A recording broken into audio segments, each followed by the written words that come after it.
This is the Homeowner Show. We are live here at the Montgomery County Home and Garden Show. We got a lot of booths up and going right now, and we got a lot of fun guests lined up for you. We're going to have a good time here at the True Texas Solar booth. We are so glad that you guys can join us live here on YouTube and Facebook. We're always happy to have you guys join us here on the show. Whether you're DIY or looking to hire, we're here to bring you the best information and options for you and your home. My name's Craig Williams, and we are here at the True Texas Solar booth. I want to give a shout out to our sponsors for the show real quick. Thank you to Lone Star Appliance Repair. Whether you have a new appliance, old appliance, matching set, and you want to get it repaired, they are the team to call. Give them a call, 936-647-2364. And obviously, thank you to our sponsor, True Texas Solar and Roofing. You can give them a call at 936-286-8325. We're not going to spend too much time on them because we're going to be talking to them live here at their booth here in just a little bit. But right now, I got a guest sitting down with me. Why don't you let everybody know who you are and who you're with?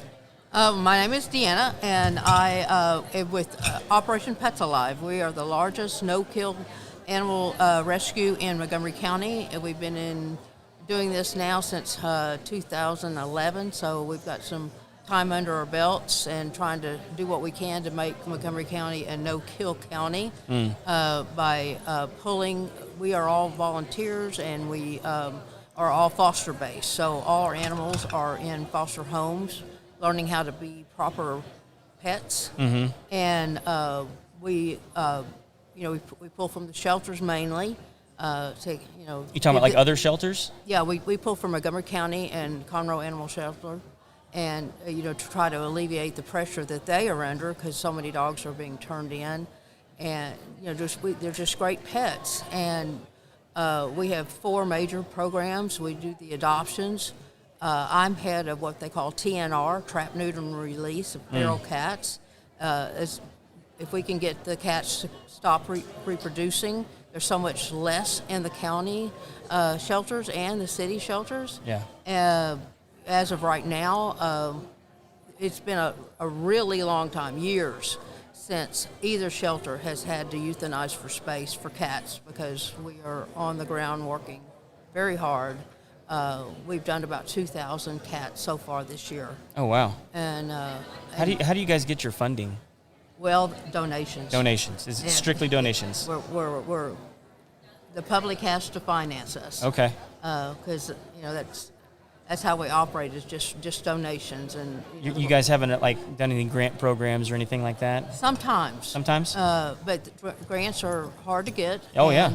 And and somebody says, "Oh, you got a $7,000 grant." Well, we spend that in a week. Yeah. And but we're grateful. Don't get me wrong. We're very grateful for the $7,000. But it takes. We do in the TNR program. We do about 50 cats a week at $80 a cat. Oh my gosh. So that adds up. Yeah. But it makes a difference. We're impacting, and it's all volunteers doing this. No one in Operation Pets Alive gets paid. We also have a transport program that we're fortunate to have a few receiving shelters in Colorado, Minnesota, the Northeast, and sometimes in the Pacific Northwest. And what's a receiving shelter? The shelters that will receive our dogs here that we can't get adopted. Oh, okay. And if I may, I can tell a real short story please, about. Yeah.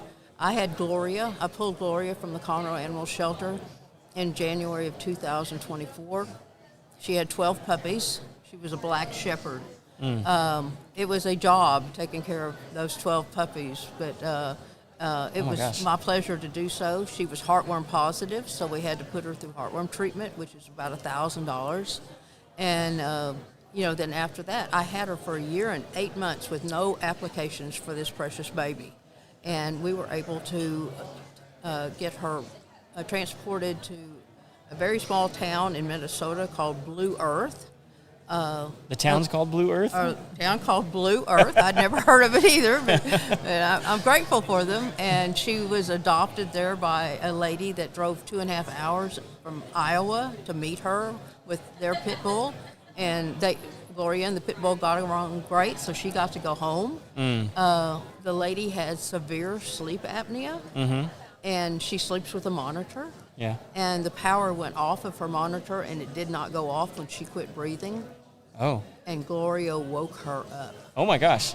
So she knew. I know she knew, and so it just had to be. Yeah. Yeah. So Gloria's got a great home in Iowa. That's but awesome. She's out of this Texas heat, and she's got someone that loves her very, very much. So that's a good story for us. We're always looking for good stories because there's so many sad ones. Are you still fostering the 12 puppies? Oh no. No. 8 of them went to Washington State. Okay. And that was very expensive to ship them there, but thank goodness we had the donations to do it, and 4 were adopted locally here. Oh, that's awesome. You bring it up. Like, how do you get a dog from here to like Washington, Minnesota? I mean, like, are there like specific animal transportation services? There are, and then we also have a gracious person in our organization that has a large van, and we use it a lot to go to Colorado. Okay. One of the other volunteers and myself took 67 kittens to Golden, Colorado last month, and they all got adopted in a week and a half. That's incredible. And they had no homes here. So last Saturday we took 3 puppies and 20 cats to Golden, and there's only 2 cats left that have not been adopted. That was last Saturday. So are you guys more focused on dogs or cats? I mean, like, I know you say both. Both. They're both very, very, very important. Yeah, I mean, I ask because you seem to emphasize the neutering of the cats if we can get them to stop reproducing. Because I know that's always seems to be a much bigger problem than the dogs. Right. It is, but the dogs is a serious problem too. But we don't.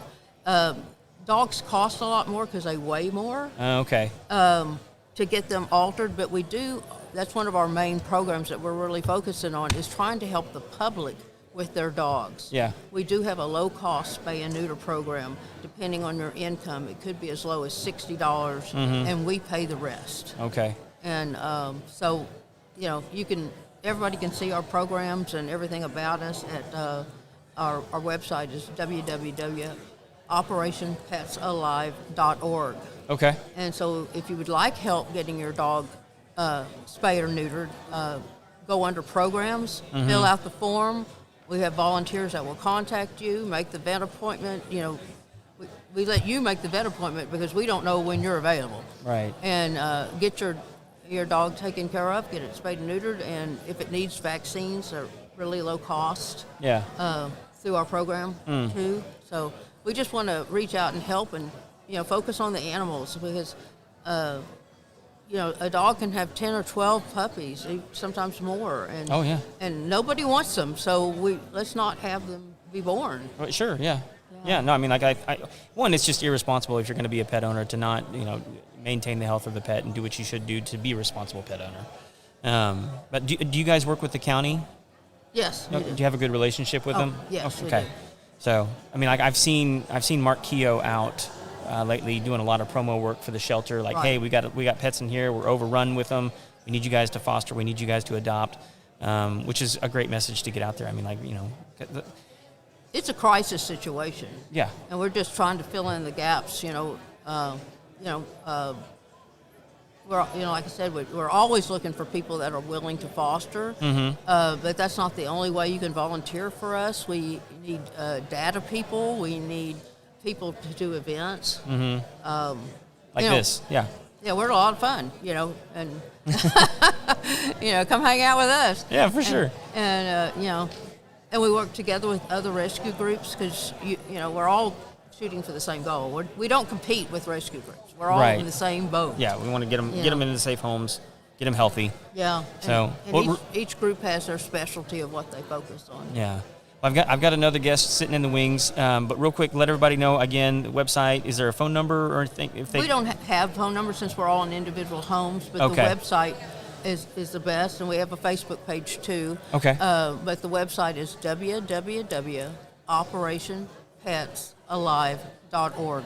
And they can find you the same way on Facebook, Operation Pets Alive? Yes. Fantastic. Yeah. So I'll do my best to link it up in the show notes when we get done. Really, really good to meet you, though. Yeah, thank you. Yes, ma'am. Enjoyed visiting with you. Oh, thank you. Thank you. Guys, if you're interested in adopting a pet, definitely reach out to them, especially here in Montgomery County. But they can get you one in Colorado apparently if you need. So, but you have a good day. You too. Thank you. Yes, ma'am. All right, guys. That's one we hadn't covered before, so excited to get to hear all about that. Come on down. How's it going? Very good. How are you? You need a hand with anything? There you go. Oh, thank you. Ooh. I get the sense we're going to be talking about... CBD? You can Yeah. talk about the... I was going to make a Senate joke about bill. the Dan devil's Patrick. lettuce. With Dan Patrick. Hey, you can make all the jokes you want, my friend. I know those guys at Hometown Heroes, and they're wonderful, and it's a wonderful company. Yeah. Yeah, and I called Tim and asked if they were going to sue and if they need this GoFundMe, and I'd help them. Okay. They said, oh, no, we have another option. Oh. And that's when Here, they started. grab those real quick. That's So when they started to put those commercials together. oh, my gosh. Yeah, Well, so you're- brilliant marketing. Genius marketing. So you're gonna have to help me because I know a little bit about this, but I don't have TV, and so you're talking to me about the commercials and all that kind of stuff. So I know a little bit about the stuff that Greg Abbott's been doing, but like educate me, please. They just ended the session. They ended the session. The THC ban did not pass. Greg Abbott said yesterday, I heard from Austin yesterday, that possibly he may call a third session Oh wow. for this THC bill. Okay. Because there's so much money involved. Yeah. There's a lot of money.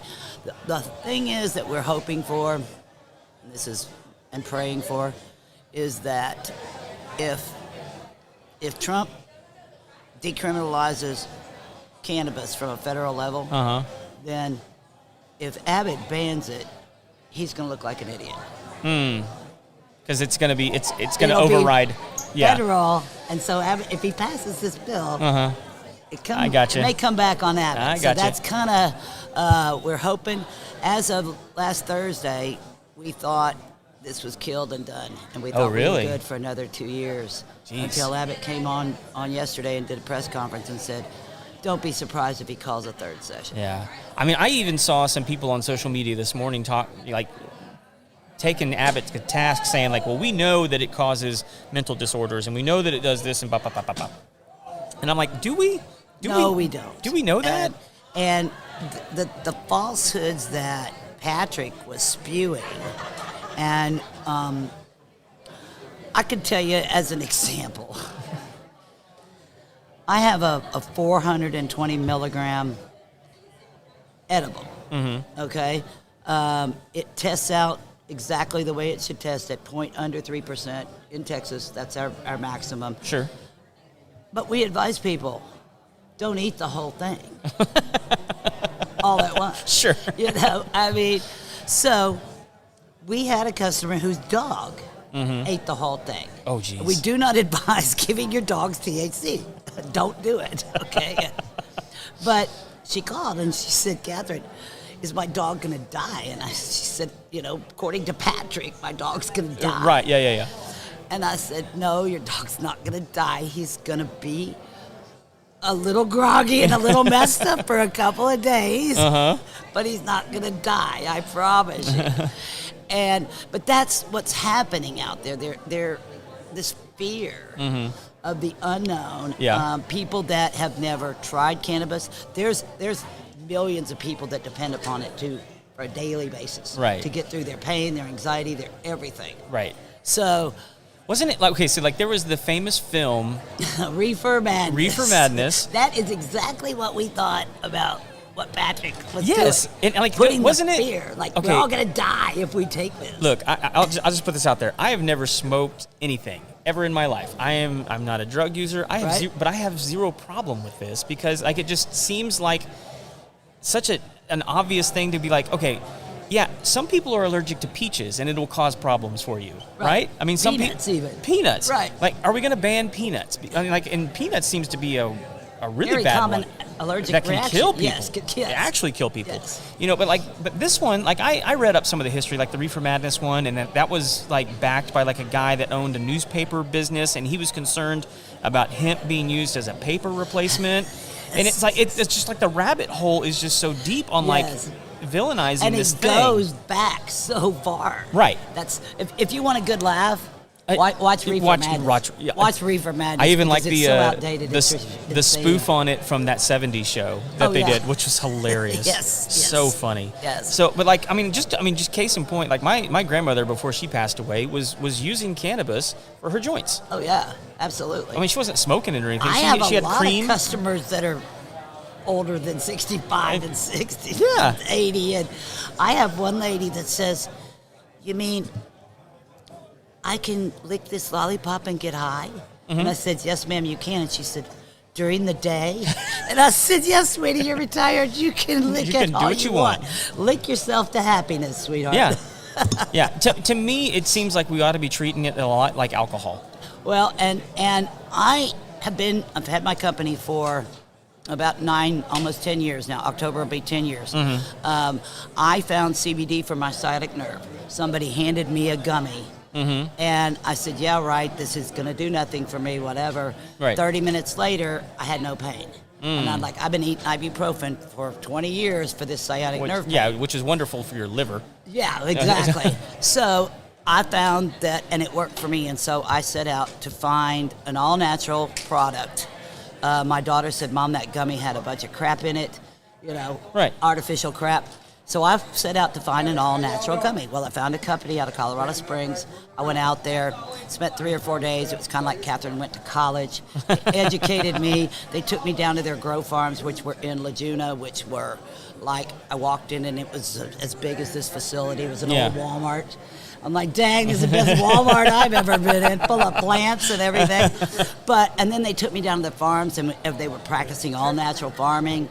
And I left there, and I was driving back to the Denver airport, and I said, if I don't do this, I'm going to be kicking myself. I took money out of my 401k, and Life's Balance was born, and I have never looked back. That's awesome. I quit my corporate job a year into my company, and never looked back. What were you doing before?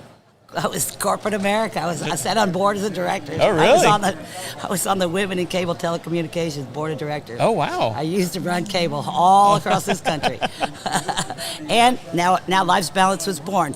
But we have dog treats. Okay. And which those are fabulous. like for joints and things like that? Joints, and that's my dog. By the that's way. your dog, okay. That's my dog, Smokey. I have a CBD company, and my dog's name is Smokey. Oh, that's So we have chill pills for dogs. We have wonderful pain cream for people. Okay. We have a whole set of CBD only, no THC products. Okay. When I started the company, it was CBD only. I mean, we didn't have the hemp law. Okay. The hemp law came into effect a few years into legislation said, we didn't make this illegal. Right. And we thought we should. Well, you can't change legislation in the middle of a legislative year. So it was their screw up. The loophole was their screw up. Yeah. So they decided to come back and fix it. Well, they came back to fix it with a ban. Okay. And then they're going to wipe out a complete industry, 8,000 people in this industry. That's crazy. With a stroke of a pen. So regulation. I am for regulation, all for regulation. Regulate. That will get the crap off the streets, because there's a lot of crap out there. Right. Don't buy your CBD from a convenience store and a gas station. Yeah. No, that's... Not all hemp is created equal. There's good, there's bad. You got to know where your products come from, know what you're putting into your body, and buy from a reputable company. Like I said, regulation is good. Banning is insanity. You can't ban a complete industry. Alcohol isn't good for everybody, but are you going to ban it? No, they're not. No. They're not. No, there's too much money in it. Yeah. So I mean, like, I want to go back, because you were talking about Trump doing something. Is he talking about moving it off Schedule 1? Yes. Really? Yes.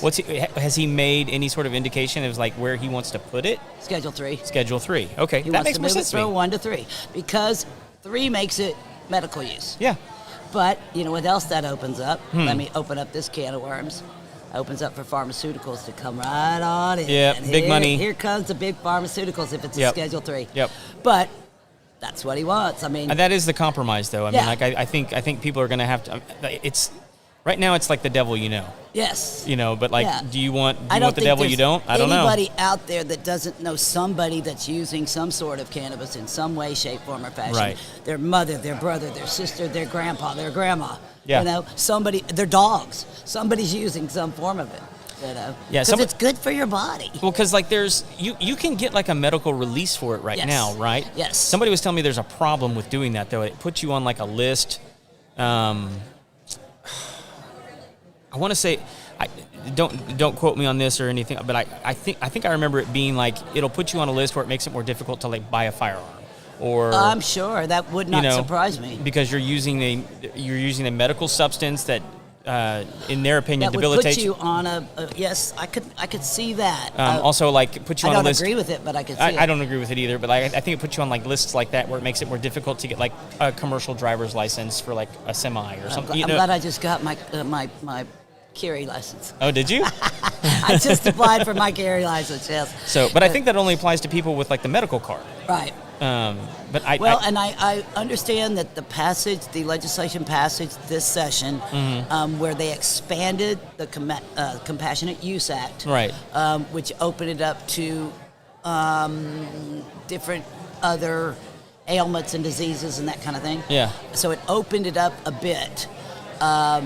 It eliminated vapes completely. There's no more vapes are illegal. I had to take them off my website. I had to take. Oh, really? Yeah. If you see a smoke shop selling vapes, they're breaking illegally the law. doing it. Yeah. They're breaking the law, and that is the point of that. A lot is if. Are you talking about vapes specifically for like? Yes, THC vapes, THC? Okay. CBD vapes. But like regular like. I think nicotine vapes are in that too. Oh, they got wrapped up in that as well? Nicotine is regulated by the TABC. But they're wanting hemp to be regulated by the TABC too. That's part of the what Patrick wants is if there's going to be regulation, they want it to be regulated through TABC. I think that's where most people are going to feel comfortable with it anyway. Well, alcohol is regulated that way. Yeah. And like nobody has any trouble getting that. Right. I mean, except for on Sundays. Right. Which I still don't understand that one. There's so many things. I agree with regulation. I don't agree with banning. I know so many people in the industry that just have had trouble staying alive because of COVID. Yeah. Luckily, I've been around a long time, and I sell really good products, and I have a good client base. Yeah. So, come see us at the Home and Garden Show, Montgomery Home and Where's your booth? Is it? We're in the very corner. On the opposite corner of where we're at. So when you're the exact opposite corner for where we are. Awesome. So come on by, get some samples. We've got. What are you guys giving out as samples? We have doggy treat samples for your puppy dog. Okay.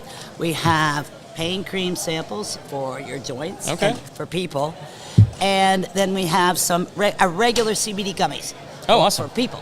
Not like this giant one you have right here. That is not the proper dosage.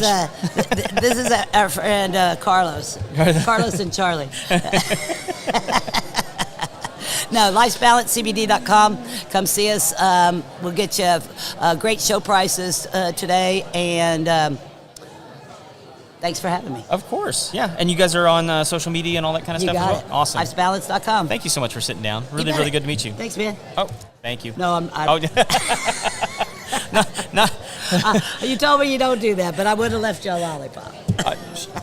I can give it away if you want me to. I'll even give you credit. Give me creds. Oh, yeah. Somebody you, will my want dear. it. All right, you have a good one. You bet. All right, guys. That was good. What you needed to know about all the CBD stuff happening right now. There you go. You're up to date with what's happening in Texas, and you know about the legislative stuff, and you know about the products that are going to be available coming up real quick. So, there you go, winner. I see what happened. I did. Oh, come on in. You're already ready? Yes, ma'am. Okay. I'm always ready. All right. You You'll have to walk me through this. It just grab that and so you can hear me. All right. And hear yourself. Kind of the rule is if you can hear you, they can hear you. All right. So, we've never met before, so let me know who you are and what you do. My name is Tamela Jennings Flynn, Okay. and I am the past commander for Tomball American Legion Post 127. Okay. And we're here today to raise awareness about the American Legion and also a little bit of fundraising. Okay. just hang out here in Conroe. I'm immediately curious because I know zero about American Legion. Please educate me. Okay. I want to know all about it. And Tamela? Yes, Okay, Tamela. I'm Craig, by the way. Nice to meet you. Good to meet you, too. So the American Legion is a veteran service organization Okay. that was chartered by Congress in 1919. So Okay. we've been around for over 100 years. We are the largest veteran service organization.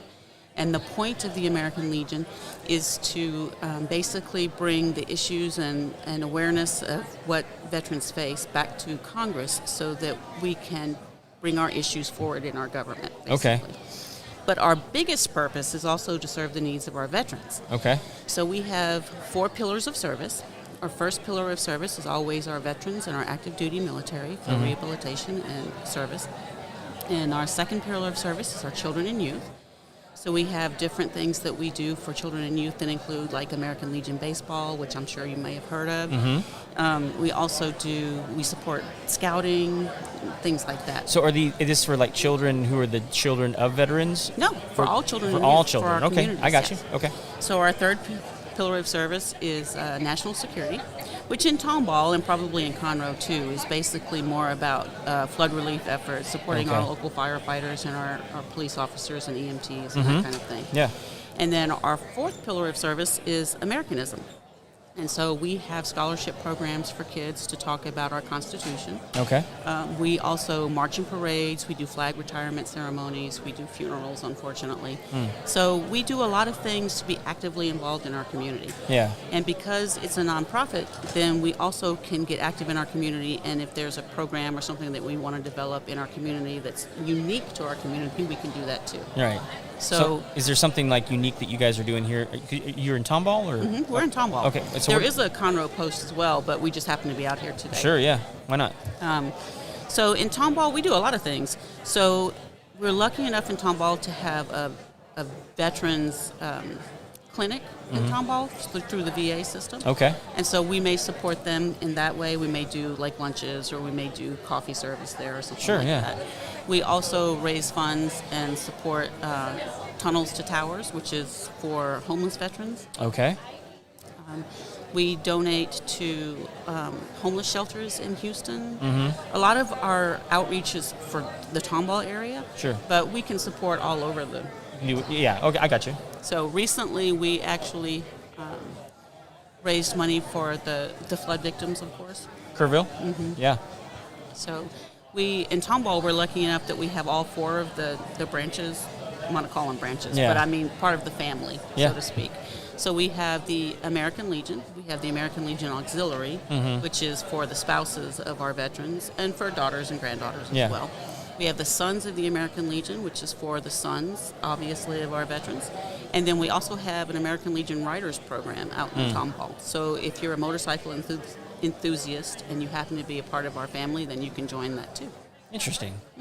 So I'll tell you, we actually just went to the Kerrville area because we helped raise some money here on the show, and the church that my wife works for, we ended up sending like somewhere in the neighborhood like $70,000 over there for that.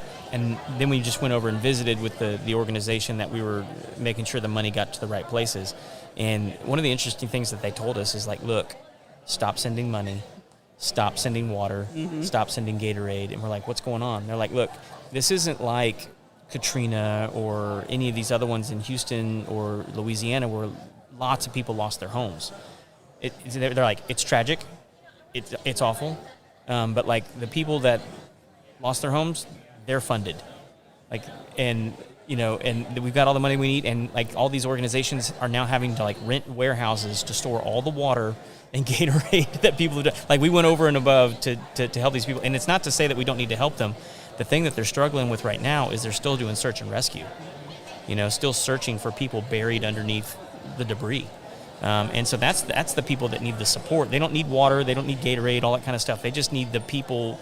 They need those people who are working for those organizations to be supported to get out there. And so, I'm still seeing organizations like send money to Kerrville, and I'm like, just slow your roll. Like it's just that's not what they need right now. They're, like the people that lost their homes, that's a small set of people, and like right now we just got to find bodies, which is so sad. That's the part, and I think that's the part that really like revved everybody up is it was kids that we were having to deal with that. So, and like, which I know is probably, close to y'all's heart and your organization, because you guys are trying to serve kids. And like anytime something like that happens where it's tragic with kids, it's the worst.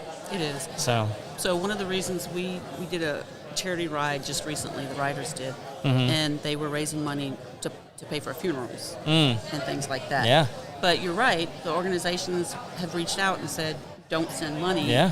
Support the Red Cross and support those things that you should support. But the amazing thing about living in Texas is the just amazing support that we get. Yep. As veterans, Texas is amazing to support veterans. And anytime there's any kind of disaster relief efforts, like people step up. It's one of the great things about living here, I think. Well, as much as you guys are involved with veteran issues, where do you see us, like as a state, kind of falling short or behind, or maybe not? Where we can actually improve. Like where are we? I love Texas. I think we do a lot of stuff really, really great. Obviously, there's always room for improvement. Always. So, like, what can we do to improve? I think this is true for all states, not just Texas, but specifically rural areas struggle to meet the needs of veterans a lot of times. Okay. People in rural areas do support veterans, don't get me wrong. Sure. It's just the infrastructure is not there. Yeah. Like I said, in Tomball, we're lucky we have a VA clinic, but the further out you go, the less likely that becomes true. Also, one of the things is that Texas happens to be, I'm going to touch on a subject here, Texas happens to be one of the top states for women veterans. Oh, okay. And so that awareness is something that we are building and that we're working on. And I think that infrastructure also needs to be built up more out in rural areas and in other states too. Okay. Yeah. Why is Texas so good for veteran women? Part of it is just we're a big state. Part of it, we're just a big state. California and Texas. Thank you. California and Texas are the two biggest states, I think, for this. And it's just, we draw a lot of veterans. We have a good infrastructure. We have VA clinics. We have VA hospitals. And we have the bigger VA hospitals here. So the DeBakey in Houston is one of the bigger ones. And they actually have a women veterans segment there. Oh, wow. They have a whole part for that. But the further out you get, the less likely that becomes true. So is VA funding done state by state based off the number of veterans in the state? Is that how that works? Kind of, yes. Kind of? Yes. Because I'm wondering if, like, because Texas has so many, and because California has so many, if it's like, okay, well, now they have more funding, kind of like the way you have like more representatives in Congress. Well, you're serving more veterans in that area, so that makes sense. Sure. And it's true in rural areas. Like if you only have a handful of veterans, say in one county, most of your funding is not going to go to that county, and that's just facts of life. I mean, is it with rural stuff? To me, it would make sense to open funding to private doctors rather than having these veterans have to go 2 hours into Dallas or whatever to go see a VA specialist or something like that. Is that something that's not currently available, where private physicians can actually accept VA money, I guess is the way I'm asking it? Or do you even know? I don't know 100%. I know that TRICARE does allow some of that, and I'm pretty sure that the VA also has some kind of relationships like that too as well. But it makes sense to me. I mean, rather than having to go build a hospital in a rural town. Here's the problem when you go into private physicians clinics and things like that, is that a lot of the issues that veterans face, not just women but all veterans face, are unique to veterans. So when you have you mean the kinds of injuries that they have, the kind of mental care that they need, those kinds of things? Yes, okay. And also the effect cumulatively over time. So someone who spent 20 years in is going to have some wear and tear, we'll call it that. Sure. That somebody on the outside may not have had, just because of the type of jobs that they held. And so you have situations where doctors that maybe are in the public sphere don't always understand how cumulative those effects can be.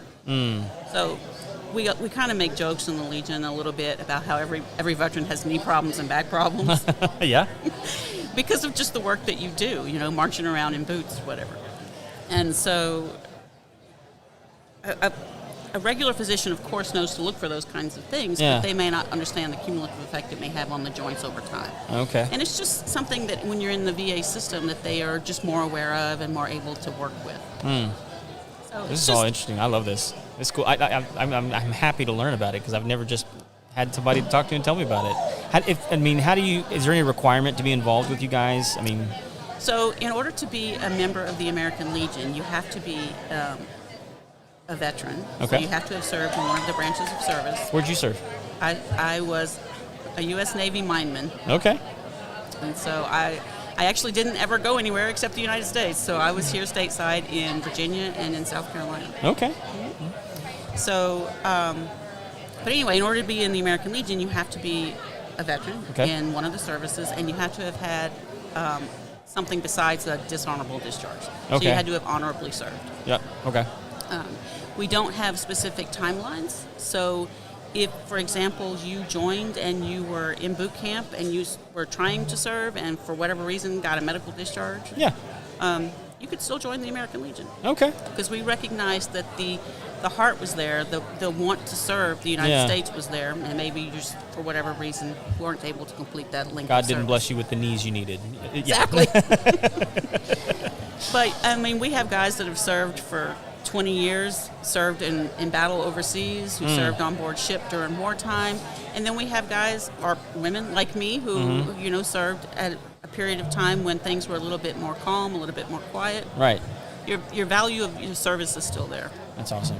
Well, thank you for your service. Thanks. Really good to meet you. And is there a way or a website or a Facebook group or anything like that where people can... Legion.org. Legion.org. There you go. No matter where you are in the world, if you go to Legion.org, you can find a post, you can find out more information, and you can join. Awesome. Tamela, thank you so much for sitting down. Thank you. So It's nice to meet you. really good to meet you too. All right, guys, there you go. We are getting it. We're getting the exotic guests this time, guys. This is awesome. Learning about American Legion, learning about CBD. We got it going on. Let me thank our sponsors again, Lone Star Appliance Repair. Get your appliances fixed. Get them back up running just like new.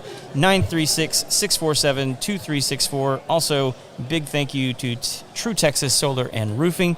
You can give them a call at 936-286-8325. All right, you want to grab these? Helps you hear. Okay.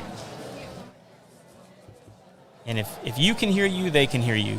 Okay. Yeah, absolutely. Awesome. Who are you? Hey, my name is Sergio Martinez. I'm Sir- the owner of Sergio Landscaping and Design. Oh, awesome. Yes, sir. What kind of landscaping you guys do? Well, we do all commercial residential. Scoot up just a little bit. We do commercial residential landscaping. Okay. Is it like installations, maintenance? We do all the above. We're a complete landscaping company. We do lawn maintenance, landscaping, design, irrigation system repair and design. I'm a licensed irrigator, licensed designer, and Okay. licensed horticulturist. Man, getting the irrigation sides right is tough. It is, especially during the summer months. Especially whenever, like in the city of Conroe, we have a lot of water conservation that it comes along. So you only have certain days that you can water your lawn. Yeah. Well, not only that, I mean, just like the installation and design of those systems is so crucial. I'm in the pest control business, Okay. and I have to tell people all the time, like, look, your sprinkler was installed wrong. It's spraying water into your house, Exactly. and causing problems, bringing bugs in, causing termites, all this kind of stuff. And people just don't know because Exactly. they don't want to pay attention to it. It's a sprinkler system. Well, not necessarily. A lot of people, they're not aware of it because the irrigation system normally comes during the early time in the morning. Right. 3 or 4 o'clock in the morning, you're dead asleep, so you're not putting attention. Not unless your lawn care guy comes along and say to the homeowner, hey, by the way, you have a broken head for the last 3 months. Yeah, So- it's been dumping water over here. Exactly. So it's a great idea for us to come over at least quarterly just to run around, check it out, do the adjustments that we got to do. Yeah. Well, and there's so many like new advancements in the technology with that now. I mean, all the different zones that you can put in, all the controls. I mean, most people can kind of look at their water usage through their phone on their sprinkler Absolutely. system. Yes. It's incredible what you can do. Yeah, I mean, nowadays technology has come along, long ways. We actually have water flow sensors, and we got moisture sensors that we can put on the ground and in the certain areas that you can detect what areas are dry on your lawn or what areas are too wet. Yeah. So we got rain sensors that will cut off your irrigation system during the storm, and it will take between 24 to 40 hours before the contacts dried out and reset itself. Yeah. I mean, that kind of stuff's important for guys like me, too, because, like, a lot of times we're putting out, like, ant bait. And we have to tell the customer, like, look, we need you to turn the sprinklers off for 48 hours. And, like, if it's, like, some dial or something like that. They don't know what they're doing. Exactly. They'll just tell us yes and ignore us. But if they can do it on their phone, like, hey, turn it off for 48 hours. That's so convenient. Absolutely. Well, I'm got about 15 years experience on the irrigation industry. In fact, I sat on the board with the TCQ Advisory Council. Okay. So I was awarded, and I'm going to be part of it for 6 years. Okay. So I know a little bit of A water. little bit? A little bit of water. I was the president of the Gulf Coast Houston Irrigation Association also for a few years. Uh-huh. So I got my hands wet here and there. Yes, sir. I know one of the things that people are starting to talk more about is the efficiency of the use of the water, and making sure that, like, not overspraying, not, wasting the water. Because, water usage is going to become a more and more expensive proposition for homeowners. What are some of the things that you guys are looking at to minimize that for homeowners so they can still, maintain their lawns, maintain their gardens, but not use maybe as much water? Well, believe it or not, whenever we decide the irrigation system, there are all different brands out there. Mm-hmm. But whenever we design it, we make sure we have the proper water coverage, the proper water precipitation rate for the certain areas. We install the irrigation system, we put them on the ground, give it to the homeowner. Well, a couple years down the road, he has an issue. Well, my lawn care guy knows how to do irrigation system. Uh-huh. So he goes up there, replace the head or the nozzle, whatever it is. But he puts whatever's in the truck, not what's we're supposed to be designed with. Right. So that's where you start losing your precipitation rate. That's where the areas where you have drier or wetter areas. Yeah. Each nozzle is set off for a certain distance and for certain precipitation rate. Different brands, they have different systems and different precipitation rates. So it's very important to stay with the design that it was built to keep it consistent. How much work do you guys have to do on the back end before you put a system in? Well, I do most of the designs, right. So I'm pretty experienced. I work with different brands. Some of the homeowners say, hey, you know what? I've been having Hunter all my life. I want a Hunter system. Some say, I want a Rainbow, I want a Toro.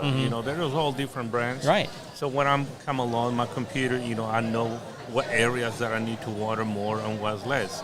One thing we're really trying to encourage is not to water the grass and the plants at the same time. Because during the summer months, one of the other ones are going to require more water than other. Yeah. So we're trying to separate the systems. The grass is going to water just the grass, and the landscaping is going to be just doing the flower beds thing, and yeah. so on. Yeah. So those are going to be like your different zones that you have set up. Exactly. We do a different zones. So, but are you having to do soil tests, look at grass type? What are the different? We actually do a little bit of background information. We do look at the soil, make sure if it's clay, sandy, loam. Right. So we know how much water to put in there. We also look at the factor of if it's a lot of shade on that section, or it's a full sun. Mm-hmm. So if you got a lot of shade, so there is different nozzles that we can put in there that actually help with the water conservation. Okay. So we tailor or custom design each irrigation system according to it. Yeah, that's awesome. Unfortunately, the homeowner looks at the bottom line. The price. Yep. That's why I was asking. Not how it was designed. And that was going to be my next thing. Is I imagine the way that you guys are doing it is not the cheapest. Absolutely. And so, what are the questions that homeowners should be asking of irrigation people to make sure that they're getting the right kind of design and the right system for their home that's not overwatering or doing all the things that we don't want it to do? Well, the first question you got to ask: are you a licensed irrigator? Yeah, sure. That's the first question, because I know there's a lot of people that are like, I'm an irrigator. I worked so many years for an irrigation system. Yeah, one thing is they give you the design, you put it on the ground, versus sitting down and actually design it. So first thing you got to ask, are you a licensed irrigator? Mm-hmm. How long you been in business? What kind of warranty I'm going to have with my new irrigation system installed? According to the state of Texas, you require at least 2 years warranty. Oh, really? Yes, sir. Oh, that's awesome. And also, the third question is, do you have insurance? Yeah, that's a good one. Are you insured? Something that a lot of people don't know, but unfortunately, a lot of small companies run the business out of their cell phone. Yep. So 2 years later, whenever you want to call in and say, hey, I had a problem, guess what? They changed their name of the company, they changed their phone number, and so on. So, just do a little background on the company you're going to be hiring. Yeah. We've been in business for 22 years. I've been on the same location for the last 18 years. That's awesome. So we do have an office. I had 40 employees. I got engineers. I got 2 engineers in my office that actually work full-time. And so we're a one-stop shop. Awesome. Well, if people want to get a hold of you, how do they do it? Well, actually, you can go through our website, surgeoflandscaping.com, or you can call our office numbers 936-788-1219. Fantastic. Can people find you on Facebook or anything like that? They can find us on Facebook, Instagram. Okay. The website, and we're part of the Conroe Chamber, the Huntsville Chamber, the Woodlands Chamber, the Katy Chamber, the Fall Street Chamber. So yeah, we cover a pretty broad area on the North Houston. Very cool. Well, dude, it's really good to meet you. Hey, man. Enjoyed the education. Oh, man, thank you. All right. Have fun at this event. Do you have a booth nearby? Yeah, it's right out there. Right out there. Okay. Yeah, come over and see me. Oh, absolutely. All right. Thank you, sir. Yeah, thank you. All right. All right, guys, we are carrying on with the show. Hopefully you learned something about irrigation, the right questions that you need to be asking when you're interviewing these guys to install your systems. Come on. Yeah, come on. Hi, how are you? Good. How are you doing? Good. I'm Jennifer Hayward. Jennifer. Yes. Good to meet you, Jennifer. Nice to meet you. So you want to grab those? So Aggie? Is that Aggie ring? It is. What class are you? 03. 96. 96. Just a little bit older. Listen, compared to I'm watching some of the cadets come in right now, and it's like class of 29, and I'm like, ugh. Yeah. I'm old. I'm old. Hey, I just told you I was 96. I'm old. No. Yeah. No, it's, so I'm trying to think, were any of my guys 96? I think my seniors were 97. I think that's right. Okay. Yeah, because my first year there was 99. Okay. Yeah. So. Yeah. So. I mean, College Station has just changed so much. It's crazy. Oh yeah. So my whole family's from there. Like we have our family reunions in Welborn, if you know. Oh, okay. Yeah. Yep. So like most of West Campus is like my ancestors went dove hunting out there with, it's like. So it's completely unrecognizable at this point. Oh yeah. No, we're firmly established in that community. We love it out there. Why'd you go there? It's funny. I was dating a guy my senior year in high school who was all about the core. Do or die, that's what he was doing. And I was supposed to go to Baylor. I had a roommate. He's like, just visit. Just go visit one time. I was not there 15 minutes, and I was like, this is where I'm going. I'm going here. My daughter felt the same way. Like she's 16 right now, and she went to her first, without me, went to her first football game last year with a young adult from our church, and she came back home and she's like, that's where I want to go. It just feels like home. And I was like, I know. I don't know what it is about it. Sadly, I don't have any Aggies in my family. My kids, they both ended up deciding they wanted to go the athletics route in college. And not big enough to play at A&M, so they're actually both at Hillsdale College in Michigan. Oh, wow. Cool. Yeah. Look, I never pressure any of my kids about going to school at A&M. I mean, it's like, look, I don't even pressure them about going to school, honestly. It's like... Right, yeah. You got to figure that out for yourself. Yeah, it's like... Well, because I tell them, look, what I do, in our businesses, that's not what I went to school for. Most people... Yeah, I got a history degree from A&M. It's like, no, I'm running businesses. None of that prepared me for this. Right. Yeah. And then I did a graduate work, which I'm not doing any of that either.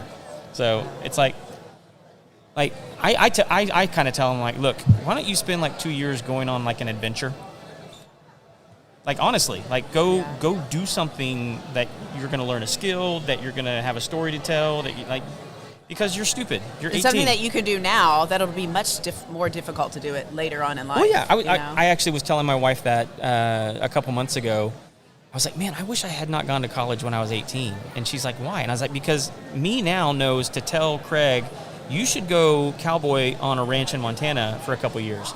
And she's like, why? And I was like, because there's zero chance I can do that now. Yeah. I would fall and I would die.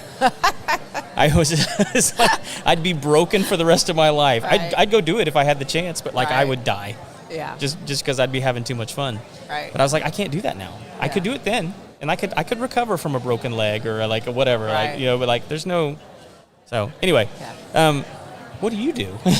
I own a company called The Glass Guru of Conroe. Okay. And we do window and door glass replacements, showers, mirrors, in-glass pet doors, basically any type of glass services you might need. Okay. We do commercial as well, but the majority of our business comes from the residential side. Oh, awesome.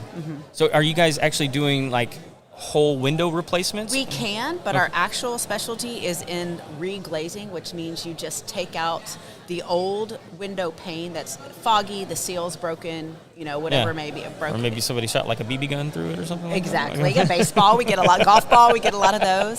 And then you can cut that actual part out and just replace it without having to replace the whole entire window. How does that work with aren't there like double pane glass that have like argon filled with them or something like that? We take the entire double pane unit. It's called an insulated glass unit. We Okay. take that out.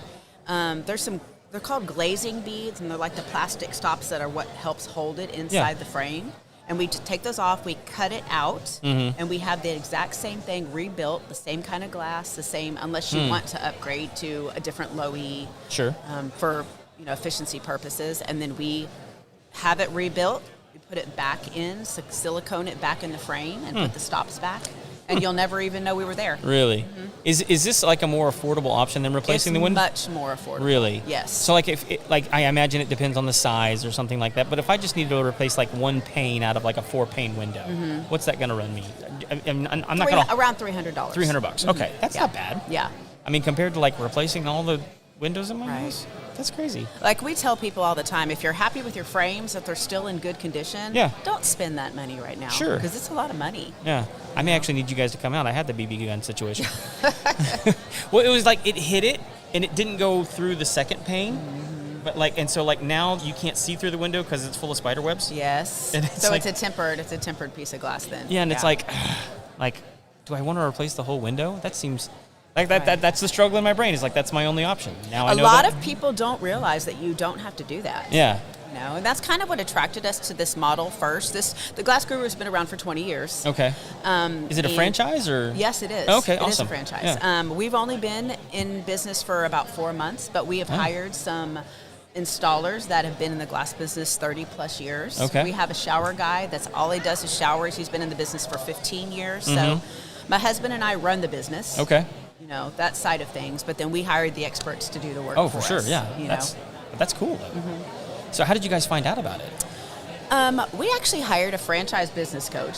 Oh. I didn't know there was such a Oh thing. yeah, no, I know about that. Yeah. And we decided pretty They kind of help quickly- you find the right kind of franchise Yes, they and that kind of talk business. to you, see what you're looking for, and they kind of match you with, these are some options that kind of fit what you're looking for. Right.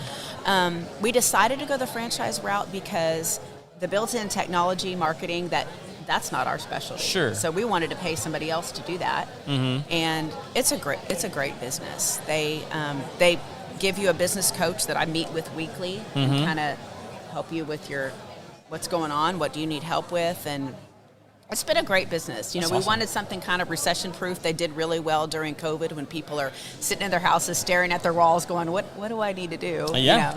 So I need a project. Yeah. So that's how we ended up That's with awesome. this business. And so 4 months, how's it going?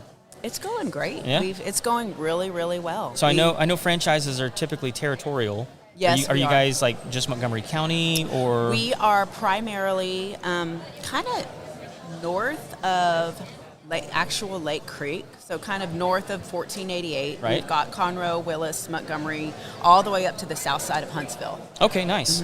Okay. Yeah. And do they have opportunities for you guys to expand that or? Yes, there are actually on the east side of 45 especially. Oh, all the way over to like Kingwood and stuff like. Okay. There's a guy that owns Spring, so he's got the woodlands in south of there. He's a great guy, so that territory is covered, but there's plenty of room for expansion. Look, I think the franchise market doesn't get enough love. I mean, because if you've only ever worked for somebody else, but you're interested in going into business for yourself, it's a good stepping stone to like get your feet underneath you for the exact reasons that you're talking about. Like you may not know how to market. Right. But like franchises can give you a lot of tools to get you up and running super quick. For sure. Yes. And give you access to the experience that otherwise you just have to like paying through. Right. You know? For sure. Yeah, I mean, they're pretty much step by step. Okay, this month you need to focus on this. Like, right. We signed our contract in February, and our doors were open mid-June. So we spent all those months prior doing all the things you need to do to establish yourself, get your permits, get your name out there. Mm-hmm. So. Yeah, and I imagine they have it down to a science. They do. Yeah. So I mean, like I came at it from, I'm a second generation business guy, like, and so I still have the advantage of going back to my folks, being like, this happened. What the hell do I do with this? Like, I've never seen this before, and they're like, oh yeah, we've done that like 5 or 6 times, you know, and like you have that person to kind of go back to and be like, okay, how did you manage this? How did you deal with this difficult situation? Hey, this paperwork came across my desk. I've never seen this paperwork before. What is this thing? And they're like, oh yeah, I've got that in the file folder, you know, because back then people kept files, and you know, like so. But like I feel like franchises are kind of like that, where like you have access to those people that want you to succeed. You know, they literally have an interest in you succeeding. Right. You know, they've invested in you and you've invested in them. That's why I think it's such a great relationship. Yeah, I agree. And you know, the Glass Guru, man, what you see is what you get. You know, the experience. We wrote that check, and we've talked to plenty of people that are like, oh, we write the check and then you're kind of on your own. And man, the Glass Gurus, they've been everything that we thought they would be. So it's been a great decision. What were you guys doing before, if you don't mind me asking? My husband is in medical device sales. Okay. And I was a teacher. Okay. I was fortunate and blessed enough to stay home with my kids. Awesome. And I started subbing again the past few years. Like, do I want to get back in? We're newly empty nesters. Okay. So we were That's an interesting transition. Yes. And we decided, you know what, we want to do something together. And I'm running most of it. He's still kind of on the fence between both jobs, you know. But he's loving this. He's like, man, I got to get an exit strategy for my day job because this is a lot of fun. So that's how we ended up here. Awesome. Yeah. Well, okay, so let me ask you this, because I think this is, I mean, like, it's the Homeowner Show, and like we talked a little bit about glass, but like with empty nesters, I'm kind of curious, like, are you guys, I imagine, how many kids did you guys have? We have 2. 2 kids. Did you have a pretty good size house? Yeah. Yeah. 3,500 square feet. Okay, that's a good size house. I mean, are you looking at it now going like, this is too much? This is too much house? Like, I never go upstairs. I haven't been upstairs since they left. But, you know, it's funny because my kids are like, we've talked about it, and y'all aren't allowed to move till after we're, you know, out of college. We got to come home here. And I'm like, well, you're not paying the mortgage. But that's the struggle, right? Is like they want to come home, they want to visit. It's like, especially if it's like the house they grew up in, you can't get rid of that. And I'm like, I'm looking at my wife going like, and once the kids are gone, like, do we need all this? Right. Like, yeah. You know, because we have 3, and it's like, and we're not in a huge house anyway. But I'm like, we just don't need that much. And I'd rather not pay the energy. Right. I'd rather not pay the like all the things. I don't want to. I mean, yeah, you're like, why am I running a second AC to keep the upstairs cool? Nobody's there. Yeah. Yeah. I literally just put in a separate air conditioning system in my son's room because he's on the 3rd floor, and it's like his room just got hotter than every place else in the house. We don't have an attic. Our house is weird. And so like he kind of lives in the attic. Oh, he probably loves that. He probably thinks it's really cool. Oh, it is. It's his own. It's his own little space, all to himself. But like I would go up there at night, and I'm like, man, it's still not cool. I wouldn't like sleeping up in here. So I put an air conditioning system in. And I was like, I gave him a remote control. I went in the other day. He had it turned down to 60. I was like, what is wrong with you? Like the whole front of the system was just like dripping wet, and I'm like, what are you doing, man? Got to put some guardrails on. He's ruining the glass. That's what he was doing. Yes, he is. Yeah. So, well, anything else you want people to know about what you guys do? Man, you know, aside from the re-window glazing and replacing the foggy glass, we do a lot of custom like glass showers. Okay. So if you're looking to upgrade your bathroom, and you want to get rid of the frame shower, or you just want to refresh, we do a lot of those. Is there any kind of treatment you guys can do on those pieces of glass to keep them from getting all scummy? You know what I mean? Because people have like hard water, it gets like that. Right. I don't know if there's. We don't have a specific product that we use, but I know the water down here is so hard. Yes. You know, so I found, you know what I use? I use 00 steel grade wool, and it doesn't scratch your glass. I make a paste with Barkeeper's Friend. Really? Nice. Okay, that's a good trick. One other thing we do that a lot of people also don't know is possible, we can make an in-glass pet door. Like you have a glass patio door. We can replace the glass panel and have a notch cut out of it. And there is a pet door that we can attach to that. And it looks really nice. Really? It's a really nice door. Okay. Yeah. Is it still like a plastic flap that? It is. Or like a but rubber? It is, but it also has this little door that you can shut when you want it closed. Yeah, so that you don't like can raccoons slide in your house and- later on? Mhm. Yeah. Right. Yeah. No, those. Yeah, that's actually kind of cool. I mean, have you guys dealt with any of these? Because one of the things I'm thinking about putting on my house are these glass walls that are either the doors that like independently hinge. You know what I'm talking about? We've done a couple of estimates and jobs like that where you have an office right when you walk in your house. There's an office right there, and Right. they want some type of privacy. And, Yep. you know, build that kind of glass panels with some metal bars that kind of separate it off, just for it serves an aesthetically. Yeah. It's really nice aesthetically. Yeah. But then it also gives a little bit of that buffer between the rest of the house and the office. I really want one from like my living room to my porch. I just want like, Okay. you know what I mean? And I don't know if you've seen them, but like they're like independent, like big glass doors, but like each one can like turn. Oh, so they're like on a track, and you can slide each one of them. But you can open one, or you can like push them all to one side and open the whole thing up, and then it's almost like an accordion. I don't even know. I'm probably not describing it very well. There's a really great. We use one of our glass vendors that we use is right here in Conroe. They're called Precision Glass Industries, and they're amazing. They do all they do all of our showers, and they do a lot of that specialty glass. Okay, like cool. that. So, but like if it gets broken, you guys can replace the. Yes. Oh, okay. I see. Yes. I see the game we're playing now. Yep. Yeah. Well, okay. So did you? I don't know who's next coming up, but so did you watch the game yesterday? A&M? Well, we're here, and so we're trying to watch a little bit on our phone, and my son's football team was playing. We're trying to watch that, so we watched a little. I'm going to watch them play Notre Dame next weekend. And You're going to? So That's excited. gonna be I've awesome. never been there. I've always wanted to go. Oh, that's going to be fantastic. Yeah. Oh, so okay, did your son played yesterday? Who were they playing? That's a small D2 private Sure, college. yeah. They played, who did they play yesterday? Tiffin University. Okay. So- What position does he play? Funny story. He's always been a linebacker. He was a safety in high school. He was a linebacker in college. They just moved him to running back, so it's a whole new adventure. Oh, wow. It's been, yeah. That is different. So he's trying to fight for his time on the field now. They're like, we need some more grittiness over there, so we're going to move you over there. He's like, okay, coach, wherever you want me. Jeez. Is he enjoying it? He is. I mean, he's like, I've never been on this side of the ball before. It's kind of fun carrying the football, you know? So Delivering hits. The running back. Golly. Right. Did they win yesterday? they did. Awesome. They did win. What was the score? Yep, 21-14. Did he score any? No, he didn't. Ah. No. No. So has he? I mean, was this their first game of the season? Yes, it was. Has he scored one at all this year? No. Is he thinking he might? I mean, is he feeling? He's hoping. Yeah? Like Is he getting a lot of play time? No, there's an upperclassman above him, and then there's another kid that's, when you've been playing running back for 4 weeks, and then Sure, all yeah. this, so he's got his work cut out for him. So we'll see how it goes. Well, they must see something in him. Yeah. Okay. He's not afraid to hit somebody, so he's, if anything, I think he'd be a really good pass blocker. Okay. That's probably not that. Is he pretty big, I'd imagine?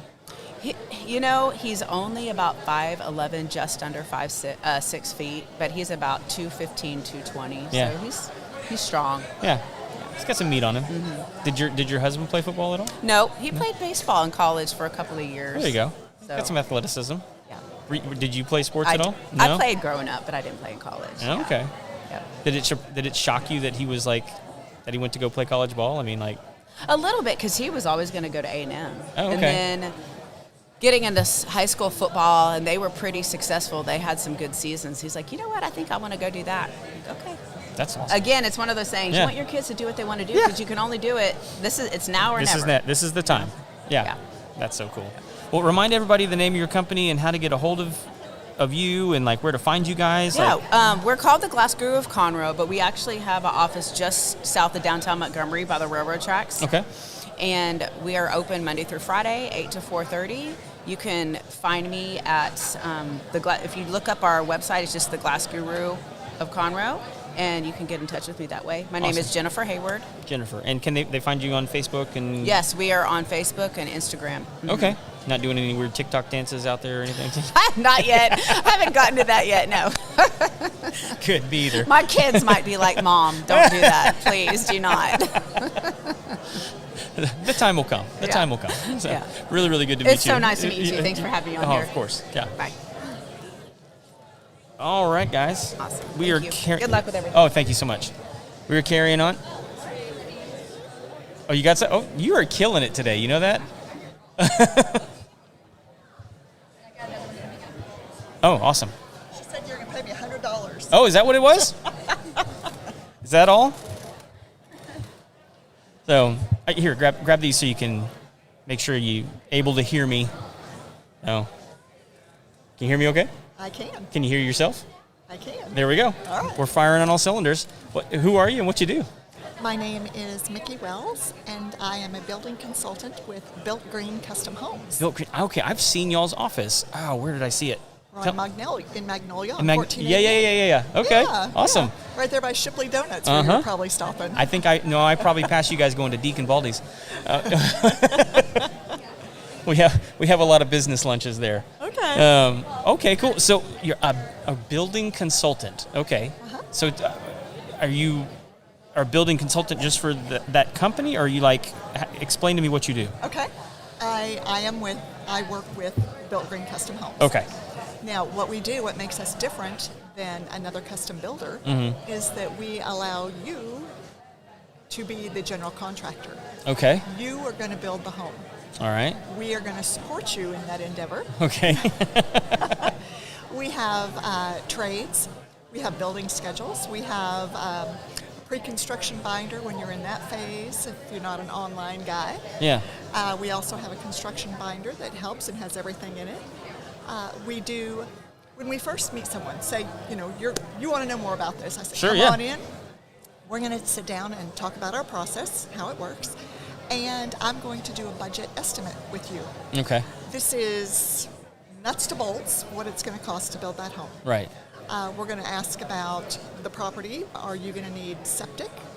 Are you on, public water? You want to build a well? Right. Propane, things like that. We're going to build that into your budget. If Okay. that's something that house needs those supporting actors, we're gonna put 100% in it your probably budget. does. We're not just going to say, oh, the house is going to be, X amount of dollars, but you don't have a driveway there. Right. We want to give you a very realistic picture of what that's going to cost. And so we go through that, and if somebody has decided, yes, I want to look further into this, I also tell them, we have free build classes. Those are really cool. Okay. They are on Saturdays, and they're at our office for the most part. Sometimes we'll have it at a showroom somewhere. And there are 8 classes, and the next one coming up is number 1 in the series. There's 8 classes. We do them in order of a build. And the first one is covering lot selection, design. I'm sorry, I don't even remember what all else, but it's Oh, you're good. the first thing in that. And that class is going to be Saturday, September 13th. Okay. That's next weekend. Okay. Is that something you have to sign up for? Yeah, we just on the line. You can RSVP online. Yeah. Obviously, with fire code, you have to know how many people you're expecting in Sure. there. Yeah. But we have anywhere from, it could be 60 to 100 people. Oh, wow. Come to the classes. Very informative. Yeah. They start at 9 a.m. So is it? Does it cost anything to go? Or Free it's building free. classes. A free building. Yeah, Okay. yeah. Well, I didn't know if you had to be a client or No, we have a lot of people come and learn about our process. They want to dip their toe in the water, and this is, an easy way to do it. Learn more about the system, hear more about our program, and just kind of is this something I think I might want to do? And an opportunity to talk to other people. Right. We have people that will go through the classes twice. They went through it before they even signed up, and now they're in the middle of their build, and it's like, hey, I want to review that class on framing again. Yeah. So is it to educate them so that they can be a better GC of their own project? Absolutely. It seems to be reinforcing the model that you guys. It is. Yeah, it yeah. is. They're very empowering. You may not remember everything that you learned about foundations Sure. in that class, but when it comes time to do it, it's like, I remember hearing something about this, and it's enough that you can ask a question. Yeah. It's like, hey, remind me about, or now you have questions to talk to those different vendors that have given you quotes, and you want clarification on something. We've always had people come back and say the classes were amazing. Yeah. Do you need to, or is it like a requirement to go through these classes in order to become a client? No. No? Okay. No. It's to your benefit. Sure. It'll make you a better GC, more aware of what's going on in the build, and just new technologies that come up. Yeah. We may have, for instance, we had a roofer in, it may have been in the last 2 years, and GAF had come out with new shingles, solar shingles. Oh. So people were able to hear about that. Was it somebody from Fair Claims? Yes. Yeah? Okay. As a matter of fact, it was. I knew they were the first ones to install those GF solar shingles in Houston. Justin O'Neill. Yep. Yeah, so he had come out and... I've known Justin for like 20 years. He did the roof on my house. Oh, did he? Okay. He does my roof as well. Which is a built green custom home that my husband and I built through this program. That's how I came to work with them. Oh, really? I love the process so much. That's so cool. That, it was really funny because after we built our house, we're like, gosh, we could do this again. And I thought, I want to be in this industry. And I went to work for a builder close to our home. And after 2 weeks, I came home and told my husband, I said, I don't think I can do this. He goes, what do you mean? We just built our own home. I said, I know too much. So, after I left there, I came to work with Built Green. That's awesome. So I've been helping people go through the process like we did for 4.5 years. So, do you have anybody? Because when I saw the sign out by the road, my immediate thought was like, oh, so you're building green homes. I've had people ask that before. It sounds like you guys would probably be happy to do that, but like it doesn't sound like that's the only thing. No, not at all. It's your custom home. If you want to pursue green initiatives, you can green up all you want. Right. Yeah. You're limited by your imagination and your budget. Yeah. But yes, I had someone reach out one time and they wanted to do their insulation as hemp. And I'm like, okay. I hadn't heard of that. Sure. So I got online and I'm looking at stuff, and I think it was more like Indiana or some place had stuff, but it's not mainstream here. Sure, yeah. But it was for insect control. So, yeah, everybody's got something that they want to look into, and they're free to dig into as much as they want, Yeah. No, but getting educated on that. You brought up insulation, and it's a big story that we ran recently about insulation and pest control. I'm in the pest control industry, and we've been coming up against these scams where these companies are telling homeowners to remove all their insulation because they have like a rodent problem or whatever problem it is. They're telling them they can solve their problem with insulation. Yeah. And telling them that they have rodent-resistant insulation and termite-resistant insulation, and it's like, no, this sounds to me like this is not a thing. This is so. You need to stop them from coming in. Well, yes. Insulation isn't supposed to be that. No. That's not the purpose of insulation. No. Well, but here's this is why it's so important to like get educated. Is it's so tricky because they do have insulation that is laced with have those properties. It's laced with boric acid, okay, which is a known pesticide, right? But the reason they put the boric acid in the insulation is because it reduces the burn time on the insulation by like 25%. It was to make it safer if your house caught on fire, right? to be able to escape in a reasonable amount of time. Yeah. It had nothing to do with pests or rodents or anything like that, but they can tell them like, oh look, we've got this insulation that has boric acid in it, and it'll solve your rodent problem. And it's like, no, this is not. It's a secondary benefit. If it does anything, yes. So because it's not designed for that, and it's not even on the label. So I'm big on education. Like that excites me that you guys are doing that, because I'm more informed. Which honestly, that's the whole reason we do this show. Is like we want people to have as much information as possible. We want them to be able to communicate to contractors, right, and other people who are providing services for their home more intelligently. There's so many people that buy a home and they have no idea what's in their walls. Yep. They don't know how far apart their studs are. No. They don't know if their roof is going to sag because they don't know how far apart their joists are. There's just so much to, you can't know everything. No. It's And almost like you have to so become an inspector. It really is, and that is something that we do. We have trades that are independent inspectors, Right. Third party. So we build that into the budget. Yeah. No, I think that's one of the most crucial steps is like stage inspections. Oh, absolutely, You know? absolutely. We always encourage to do engineering on the slab and also the framing. And then those same engineers come out and inspect those jobs. And then your mechanical, electrical, and plumbing inspections. We do, I'm trying to draw on a blank. There's also energy inspections. Oh, okay, yeah. Substrate inspections to make sure that penetrations are sealed before your exterior cladding goes on the house. We're big on inspections. We want you to be able to protect your investment. Right, yeah. Well, and I imagine you guys have gotten pretty good over the years at finding good contractors and tradespeople. How do you guys, How do we find them? Yeah, how do you find them? Some of our trades have been with us almost probably 20 years. Okay.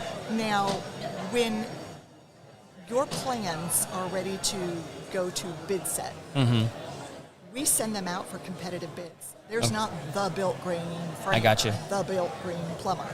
We have several trades, and we send those out, and you are able to, when it comes time to build, you are able to go through all those quotes and talk to those trades. You can, what I lovingly refer to as go off range. If your brother-in-law is a plumber and you want to use him, Sure. I say that's great, but you want a certified, you're a licensed plumber and you want those inspections. Yeah. And sometimes those friends and family discounts aren't as great as we're anticipating. No. So I always say get a written quote Yep. so that you can compare. But some of our trades, like I said, have been with us for years and years. And that's not to say that when there's a slump in the market, we may not have somebody coming through the door looking for business. Right. It's like, hey, I'm a ex-trade, how can I get on your list? Or they're thinking, am I going to have to pay to be on your list? Right. No, we don't charge trades. And we are always looking at new trades. Some of our clients will have somebody that they used that wasn't one of our trades, Right. and they'll give us great reviews. And we have a young man, Peyton, who is in charge of vendor relations. Okay. So he will talk to them, or also our president of the company, Bryson Janicek.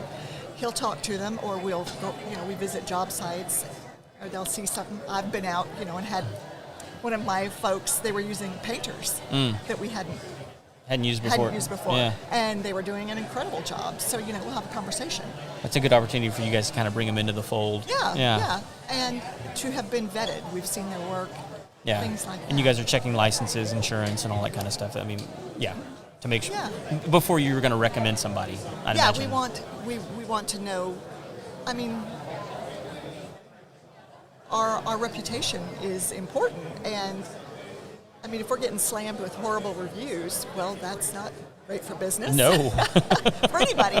So, we have our website, builtgreencustomhomes.com. Okay. We have a gallery, we have pictures, we have testimonials on there. Okay. So it's a great, we have FAQs, so it's a great place to go to find out information about the program. I'm so excited to know what you guys do now, having driven by it so many times. Because I'm in the area all the time. Okay. I love it. I love that model. I love that idea. It seems like something that would serve like a more independent person. It very much is. Somebody comes in and they're a DIYer. Right. Or they're in the construction industry. They may be commercial.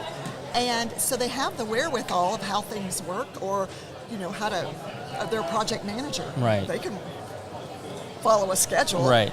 And No, it's perfect for those folks. But even when my husband and I built our home, we'd never built a home, not even a custom home. Right. And, Dumb and Dumber managed to build a house here. Something got put up. Yeah, and it's still standing 5 years later, and it looks amazing. So it's a really neat program. Some people are afraid, I don't have the time to dedicate to it. We can all find time to do what we love and what we're passionate about. And so is every client different? I mean, like, is it not like a set fee, or is it like is every project just different? Oh, no, our fee system is very simple. It's based on square footage. Oh, cool. So I tell people, you could build a 3,500 square foot house, and it doesn't matter to us if it ultimately costs you $600,000 or if it costs you $1.8 million. Our fee is our fee. It's the same. It's built on square footage. That's awesome. So it roughly comes out to about 3 to 5% of the cost of your build. Okay. So, and it's just, and then you guys are just kind of providing that back end support to make sure that the home's getting done right. You have the checklist, you have the access to the vendors and the contractors. Anything else that I'm missing in all of that? We're cheerleaders too. Okay, cool. Yeah. Everybody needs one of those. Yeah, you're doing a great job. See, you could do it. That's all right. It's funny because I have had clients that were single or divorced women. And one was homeschooling. Yeah. And it was like, oh my gosh, you're like superwoman. Yeah. This is amazing. And now you're going to build your own house. Of course you are. So of course you are. It is. It's like I said, anybody who has the desire to do it, you can do it. I dig it. So, well, remind everybody real quick how to get a hold of you guys and what's the best way to contact you? We are at... we're on 1488 in Magnolia. I'm sorry, I don't have anything in front of me for our address. I don't even know our phone number off the top of my head. No, but it's builtgreencustomhomes.com. There you go. Okay. Yeah. And can people find it on social media at all? Yes. Facebook, Instagram? Yes, both of those. Okay. Awesome. Well, if we can link it up in the notes, we absolutely will. So, perfect. Really good to meet you. Enjoyed Very it. nice to meet you. Thank you for your time. Of course. Thank you so much. So, all right, guys. We are trucking along, learning about custom home. We've really run the gamut today. Have a good day. I do want to bring to everybody's attention. I've been running these. I've been looking up these stories over the past couple of weeks, but come on in, man. How are you? Good, sir. How you doing? Fantastic. Hey, grab these right here. All right. Anyway, one of the big stories that we've been talking about is just the mindset of the American homeowner. 77% of Americans now believe that home ownership is unattainable, and that's just like the surveys that have been done, and it's the highest that's ever been, and it's because since COVID, home prices have gone up right around 60% and have not come back down, and I think that's with you have a whole lot of other issues going on with that. But anyway, Kevin and I are going to be hitting those stories in upcoming episodes and talking about all that. But right now I got another guest sitting down with me. Who do I have here? Michael with Magnolia Patio and Pool. Michael, good to meet you, bud. How are you? What do you guys do other than patio and pool? We do really anything when it comes to a backyard renovation. Our bread and butter is tying in a patio cover to the home, making it look like it was part of the original plan, matching in every aspect. But we've branched out to do almost anything when it comes to a backyard addition. So when you say patching in, are you doing like a whole roof? Or are you doing like a pergola? Oh, yeah, we do an array of different things, but yeah. When we tie in with a patio cover, we're tying into the existing home, making it look like it was part of the original plan. Yeah, yep. I've been seeing some of these patio covers. It's a pergola, but then they put like the plastic sheet the hard. Yeah, a polycarbonate. Okay, thank you. Yep. But I've also been seeing how they're attaching it to the roof, and it's like these really cool, industrial looking brackets.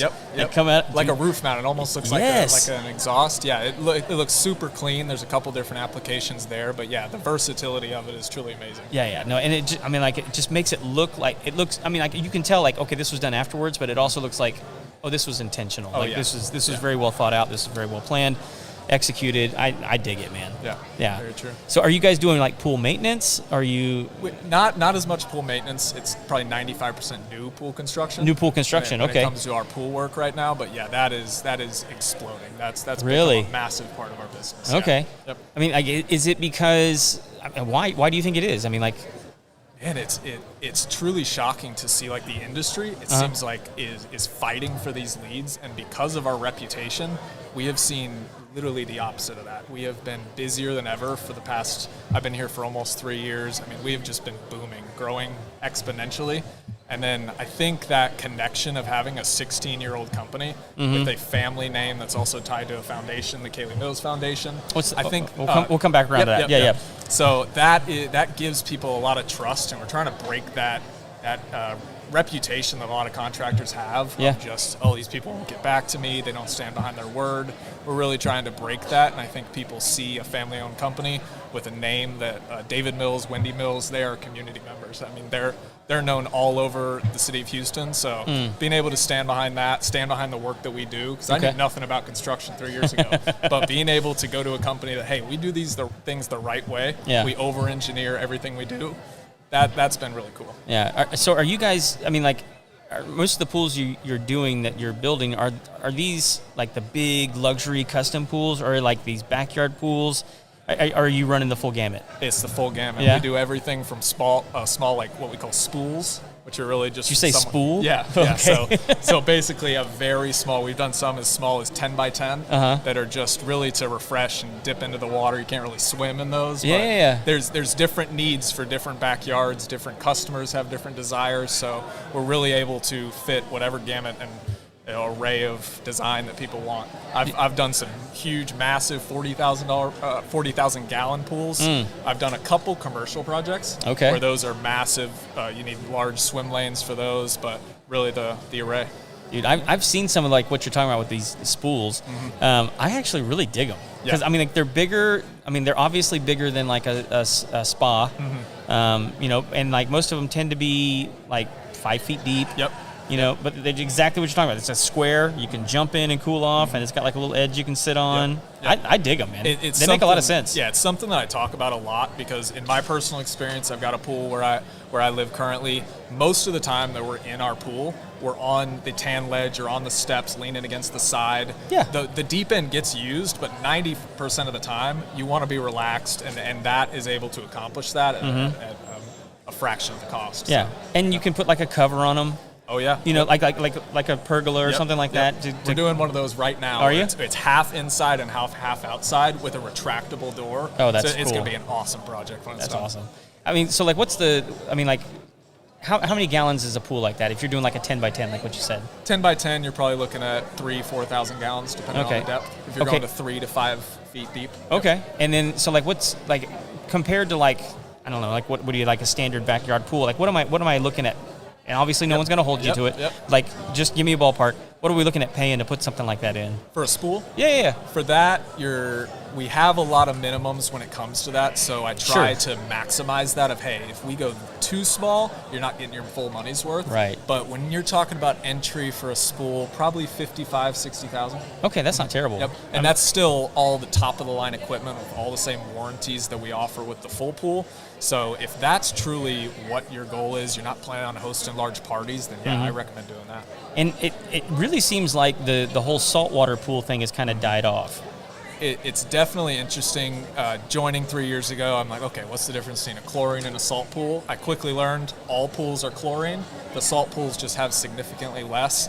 There's very small differences between the two, but from my experience, the biggest difference and the biggest reason someone would get a salt pool is if someone in their family that's going to be using the pool a lot has a large sensitivity to chlorine. Some people, like, their hair really gets affected by it. So that's been the main reason that I've done my salt pools. Yeah, the people that I know that have kind of pulled away from salt pools is that it ruined a lot of hardscapes around the pool. Anything you have around a salt pool will get build up and eat at it, basically, way more. Stonescapes, furniture, anything like that. So that's definitely something I like to mention. I knew one that they had like a rock waterfall on the end, and it basically collapsed. Because that builds up, and then if it's a stonescape, it just seeps into it, and then the structure's gone. Yep, that's crazy. Well, so what's like some things that you're excited about doing in pools right now? I imagine there's some new technology, some new water features that people haven't done before. Like what are some of the things you're seeing out there that that people are doing? Yeah, so when it comes to water features, obviously the most grandiose would be a large waterfall with a grotto, which is basically like the little cove you can go up underneath with a slide on it. Those are really and then the two main options that you can do with that large waterfall is a natural stone with like a prefab slide, or you could build the entire thing out of gunite, which is what the structure of the pool is. Right. So that's a really interesting thing, and that's the joy of if it's gunite, you can have it be completely custom, be as small or as large as you'd like. The biggest new thing that I'm excited about to learn more is the in-floor cleaning. Okay. There's a lot of different variables that go into that. Is that like the pop-up filter on the bottom? Yes. Okay. So basically, instead of having the in-floor cleaner that goes around, swims in your pool, the old-fashioned one would go up and spray you. Yeah. There are more advanced versions of that. Assaulted by your own pool equipment. Something in your pool. Yeah, exactly. When you don't want something swimming around your pool, some of these people are spending $100,000, $200,000 on their backyard to spend a little bit more to have a fully clean and a modern look, not have something swimming through your pool is something that a lot of people are taking advantage of. Okay. Yep. Very nice. I'm seeing more of the sunken bar. Yes, that's becoming attachments. very popular. Yeah. Just taking advantage of different elevations, and that's something that, from the design perspective, finding ways to tie that in based on the flow, and that's a joy of being completely custom, is you can tie that in wherever it makes sense on each individual backyard. I've been doing this for 3 years, never seen the same backyard twice. It's always different. Have you had anybody call in asking if you guys can do like these natural swim ponds? Have you seen these? I have not. You have not? The natural swim ponds. Yeah. Dude, look them up. Okay. It's that's something I'd be interested in, and like the ones that I've seen are gorgeous. Really? I'll definitely look that up. I will tell you this though. I did. This was 10 years ago, when I was remodeling the house that I live in right now. I was looking for like these massive bay windows to put in my house, and I found them for sale. I think it was like on Craigslist or something. And so I messaged them, sent me the address. I show up and I start looking around, and I'm like, this place is weird. And like, it's a house, and then there's a bunch of army tents behind it. And this old lady comes out and she meets me, and she's like, "Are you here for the windows?" I was like, "Yes, ma'am, I am." She goes, "Well, let's go back here to the tent. There's like 8 of them to pick from." And I'm just a naturally curious person, and so like as we walking to get to the tents, we pass it's a garden, but it's a soilless garden. What do you call this? Hydroponic. Yes. But hers was actually an aquaponic garden. You know what those are? I've seen those. Okay. Yeah. It's an aquaponic. So I start asking questions about that. And we get back, and she's showing me the windows, and they have all these building materials. And I'm like, "What is all this?" And she's like, "Well, this is a group of ladies. We all live together, and we used to build homes, and this is all of our leftover building materials." Okay. And so I start asking about the aquaponics, and she's like, answering all these questions, and then she starts telling me, and come to find out, it's like an old lady hippie commune. There was like 10 of them there living, and there was like one of them who was like a Mensa gal that was an inventor. Okay. And she was inventing all this stuff. And so like as I'm asking these questions, she's like, "Hey, you should probably see our pool." Yeah. And I'm like, "Okay." Yeah. And I was like, "Why?" And she goes, "Well, that's where we breed the fish." Okay. So she takes me questions. She takes me to the house, and it's this huge swim pond. Yeah. And she goes, "We designed it to where all these plants that are around the edge, the plants filter the water, and then we have a pump down here that sends the waterfall over the edge, and the pool at the bottom of the waterfall is actually where we breed the fish for the garden, but the fish don't get in the pond." Yeah. And it was just like this whole thing, and I was like, system. Yeah. and she was like, "I'll show it to you, but you just can't ever come back here." And I was like, "Okay." And she's like, "We're usually in here swimming naked." And I'm like, noted. So, but like, I've been seeing that more. There's a lot more YouTube channels popping up of these guys doing these natural swim ponds, and there's like these handful of guys that like design them. And I'm like, okay, I kind of want to know, like, what's the secret? Because the water is like crystal clear, and it sounds just like a much more scaled version of a koi pond. Yes. But without the koi in it. Yeah. But anyway, well, that's cool, man. And you said you've been doing this for 3 years. Yep. Where's y'all's booth? Our booth is Almost right by the entrance. Okay, y'all having like good activity here? Yeah. Slow start to the day, but I'm sure the booth's picked up since I left. I think the rain kind of like people were kind of waiting to see if it was going to rain a little bit more. My strategy was I thought there was A&M and Texas playing yesterday, so it's going to be slow during those hours. Then it picked up after, and then today I think we'll get a rush after church before the Texans start. There you go. So. I think that's accurate. Yep. So if people want to get a hold of you, man, how do they find you? Yeah, Magnolia Patio and Pool, you can look us up. We live through our reviews. We've got a 5-star rating on Google, and we are very proud of that with over 2,000 successful projects. Our website is basically like an advertisement for us. We've got a bunch of completed projects for people to reference. So that's been a big part of I'm a designer. I come out, I price it out as well. So you'll go through the entire process with me until you get to your dedicated project manager. Yeah. And then the great thing is that with all of that, I take into account all that we've learned with the customizability of everything, and truly, I truly love solving people's problems, giving them more joy to enjoy their backyard, because like with COVID, everybody was looking to spend more time in their backyard, and we're seeing more of that, of just, hey, don't spend money to go to a public pool or go to a public gym to swim. Enjoy the privacy of your backyard. 100%. Don't swim naked like those ladies were. But, no. Hey, look, just build a taller fence. Yeah, exactly. Fence, or we can install some nice privacy trees. There you go. Do what you want. So, I don't want to let you get away without circling back to the foundation. So, yes. what's that all about? So, the Kaylee Mills Foundation. This was a large part of why I joined this company. Was it is more than just a job. It's more than just a service we're selling. We have a purpose behind us that I'm reminded of every single day with Buckle Up. So.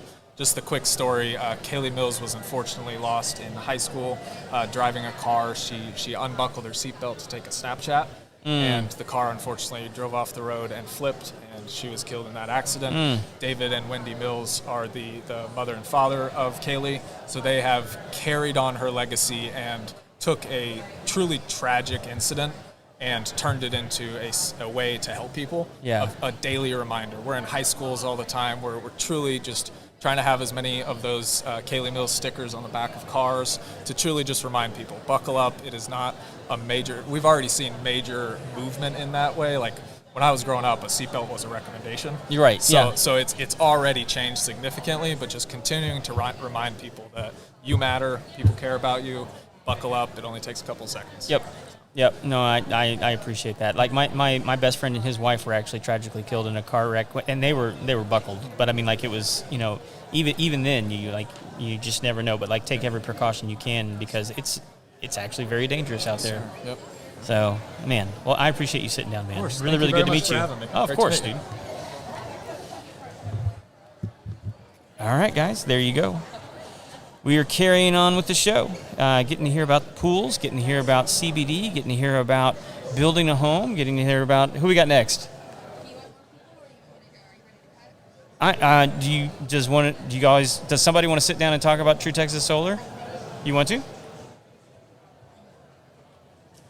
All right, we saved the best for last. There you go. It's not the first time I've heard that. It's backwards. Okay. It really doesn't matter. Sound will come out one way or the other. So, all right. Well, thank you guys for sponsoring the show.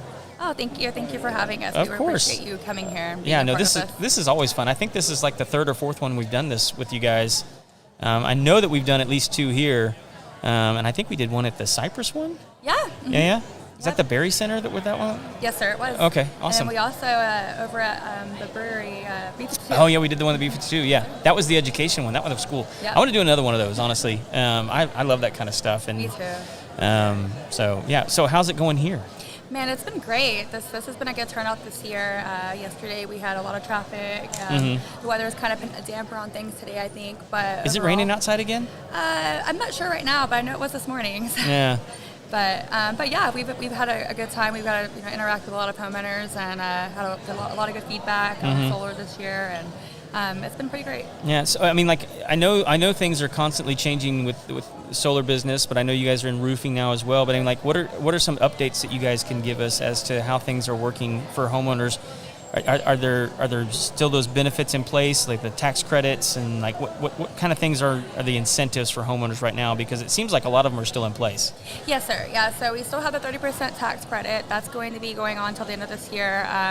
So we've definitely seen an uproar on solar cells right now. A lot of people are reaching out and making that decision now, and we're going to move forward with it. So it's been going crazy. It's almost hard to keep up at this moment, but so that's been a blessing. We've been really appreciative of it. I'm kind of curious to see how things go, after the end of the year with that side of things. We may bring something back. We're not. Do they have any ideas to what they're going to move it to, or? I'm not sure. I know Josh. He's the owner. He knows a little bit more about that, but I hope they have some ideas coming. I hope so too. Yeah. I mean, and are the same incentives there for like the generator, whole home battery, those kinds of things? Yes, sir. Yep. We can bundle that all onto the cost of solar. So it applies to if you do a re-roof. Most home improvements that you're going to need to get that system in, we can usually put that into the cost of your system. Yeah. And how's the roofing side of things going? Man, it's been great. We started it just to mainly do the roofs that we needed to have done before we added solar to them. For sure, yeah. Because we like to make sure that they're fully functioning before we add solar. It costs a lot of money for those buyers at the end of the day when they do, a re-roof, yeah. Do it prematurely, and then next thing you know, a couple years in, they need a new roof. Yeah. So it does save them a lot of money to go ahead and do it, in the beginning, and then, like I said, it goes into the cost of their system, so they actually get that 30% back as well on there. So that was kind of a nice loophole that we found. But overall, the roofing's been great. We haven't had a lot of storms lately, so it seems like hurricane season kind of flew right by us this year. So. Yeah. Well, I mean, a lot of people don't realize. I mean, like most of the time, hurricanes in Texas happen in September. Yeah. I mean, historically, that's. Well, the only reason I know that is my birthday's in September, and it usually gets canceled by a hurricane. So. But like I was looking at it and I was like, yeah, most of them happen in September. I mean, it doesn't mean that we don't have them in other months. It just like September is just the booger. Yeah. So I mean, not that we hope that we have storms and people have damage or anything like that, but like I mean, that is when you guys do most of your business. Yeah, that's when we're there to help. Right now the retail has been more of where we are, and so we've been doing a lot of that. We're not the lowest price in town, but we're also not the highest either. We try to find a good cream spot for everyone and works for both parties. But we do the best we can to get people new roofs and try to work with them, because we know the way the economy's been.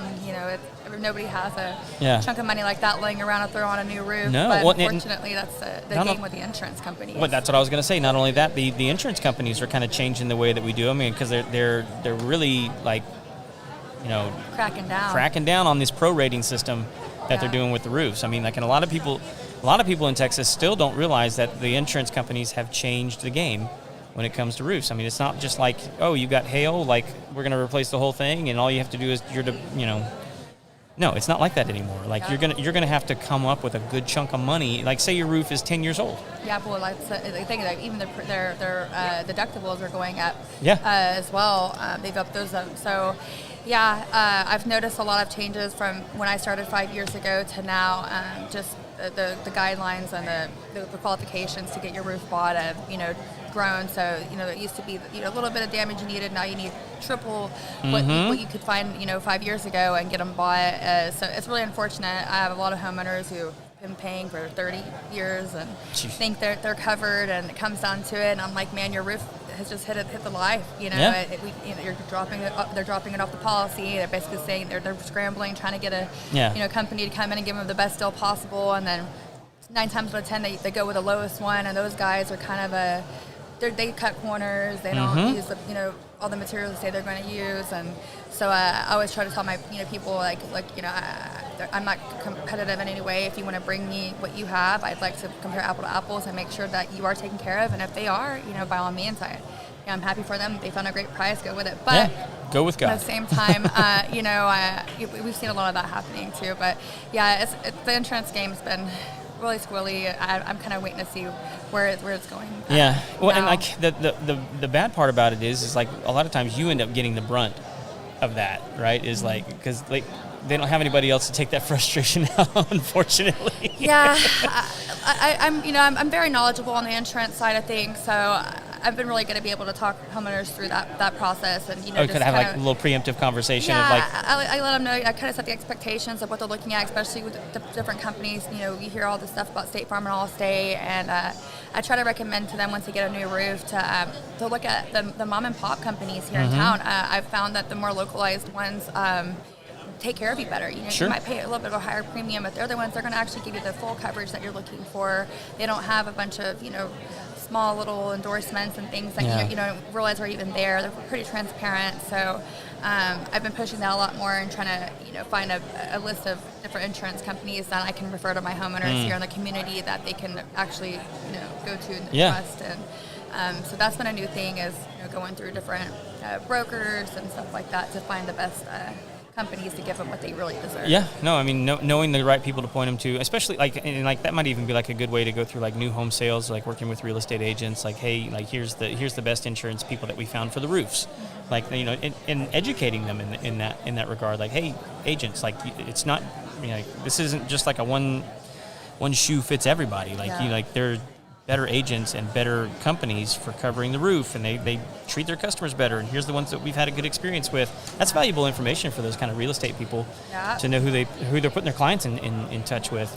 But I've been saying for a long time now, I think the roofing companies are the ones that are going to come out good with this, this whole change of the guard with the insurance companies, are the ones that are going to, like companies like y'all's, that are going to be innovative and creative and come up with financing options for homeowners rather than having to go through the insurance companies. I think most people are just going to eventually figure out, like, hey, the insurance companies are not playing ball.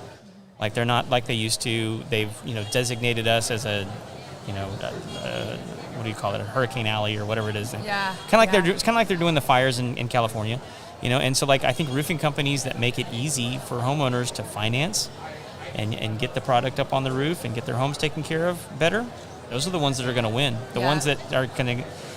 The ones that just rely on insurance and are just going to be stubborn about it and not try and offer other options are the ones that are going to lose here in the next probably 10 years. Right. Yeah, I've met a lot of those that they don't do retail at all. They won't do repairs.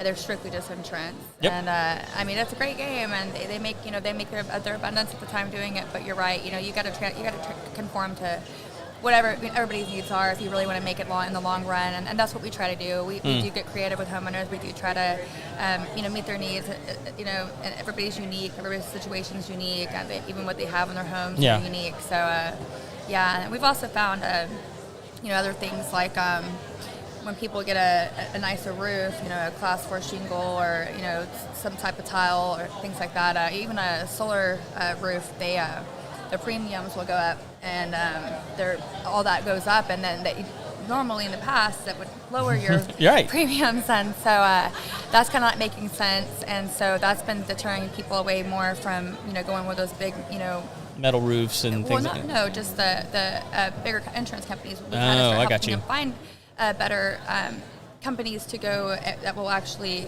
lower their premiums and lower their deductibles, because they have paid more to have more better options on the roof that will protect their homes. Yeah. Which I think that's where most people are getting really frustrated, is their premiums have gone up, deductibles have gone up, but their coverage has gone down. Yep, that's it. So I feel like eventually they're going to have to, the insurance companies are going to have to change that. As people start veering away from it. Or there's going to have to be like somebody new and competitive come into that space and just really disrupt it. Yeah. Which is most likely what's going to happen. I mean, like some of these companies are just so old and ingrained in the way that they're going to do things. They've gotten so used to making gobs of money the way that they've been doing it, and all it takes is one disruptor to come in and just mess up their game. Yeah. So, I mean, that's what Amazon did. I mean, you think about all of the big companies that we have now that people think of as evil. I mean, you've got like Facebook, you've got Amazon, you've got Tesla, you've got, all these companies that came in and basically disrupted markets. And it's going to take somebody in the insurance space to do that too. Yeah. So. Yeah, well, that's what I'm seeing. I'm seeing a lot of people going straight to the source now. They're finding that you go to the brokers and they can shop around and actually find the good ones that are really, like I said, covering all everything on the homes, not just certain items and stuff. I mean, you hear now that they're starting. I've heard where they're talking about dropping roofs completely off policies, especially in certain areas, and those flooded area people are, they're getting it too. And have fun with that, Galveston. I was about to say high wind Galveston areas. So those people are, man, it's getting crazy out there. The homeowners insurance out there annually has gone up out the roof. I mean, like triple what it used to be just a few years ago.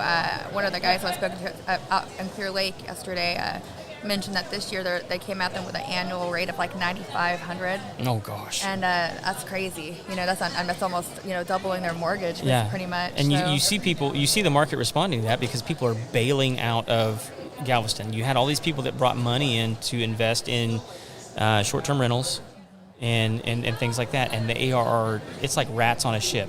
Yeah. I mean, they are bailing, and they can't sell it though because people have gotten wise to exactly what you're talking about. It's like, no, why would I want to buy that house? One, you're asking like 3 times what it was worth 10 years ago, and I know that the insurance is going to be 4 times what it was 4 years ago. I mean, and then all those renters out there, the landlords are up in their their rents too because of that, and so those people are paying for it, and so it's just a bad trifecta that just it just happens and it just trickles down to everyone, and it's unfortunate. So I like to see something get disrupted and not over time because, like I said, my past I've been in roofing for about 6 years, and I even became an adjuster 3 years ago because I wanted to get on that side of it and do what I can to help homeowners, as an independent adjuster, but I came in late to the game.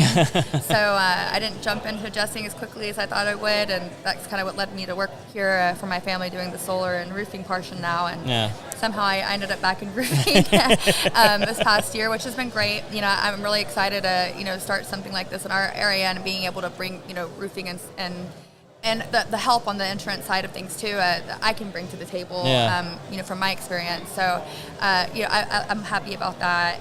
I'm hoping that I can, make my little mark and in the change or helping people as far as as the transition goes on, and we're seeing it all unfold and all that good stuff. But it's been an interesting experience getting into this industry, but I've really enjoyed it. Well, I've got your phone number up on the screen. Anything else you want everybody to know? Oh man, no. I just remember that tax credit's coming to an end, and if you're considering solar or thinking about getting backup power for your home, it's free to just call us. We're very educational. We're always there to try to just make sure that you understand what solar really is and not be scared of it. I know a lot of sales orders kind of came in and veered a lot of people away, but we're doing things right. We're doing things true. We like to be very transparent and put everything on the table for you and look at your options and let you make an educational decision. And so if you want to call us, it's free to get a quote. We're happy to take our time and just go over anything we can to let you understand what we're doing here, and hopefully we can do something to work with y'all, and give us a call. And then on the roofing side, look at your ceilings. See if you have any leaks. You might notice some things out on your roof, pop nails and or little things that you don't even think about, but that can start causing a lot of more issues that insurance won't cover, and you'll have to come out of pocket. So we do inspections for free. We're always happy to come out if you need a tarp during the storm and you got rain coming in.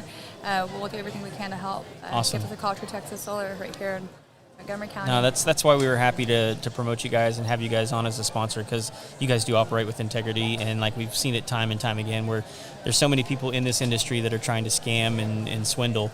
And you guys are truly transparent and honest, to the point where like I've seen you guys help people that aren't even your customers.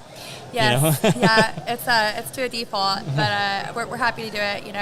We're faith based, and we grew up here. This is our community. This is our home. We want to treat it right, respect it like we would anywhere we live, and we're taught. Awesome. We're taught how to be the best we can. Awesome. Well, thank you so much for sitting down. We're gonna wrap it up. But you've got the phone number there on the screen, 936-286-8325. And the website, what's the website? Do you know? It's www.truetexassolarandroofing.com. There you go. Awesome. Guys, they're the best in the business. Give them a call. Thank you guys so much for sitting down with us for this show. We are so excited every time we get to come out to this Home and Garden Show here in Moco, and that we get to do it with True Texas Solar. Give them a call. Guys, if you have not yet, give us a like, a thumbs up, a heart, whatever it is. Leave a comment. We love hearing from you guys. Until next time, we'll see you later.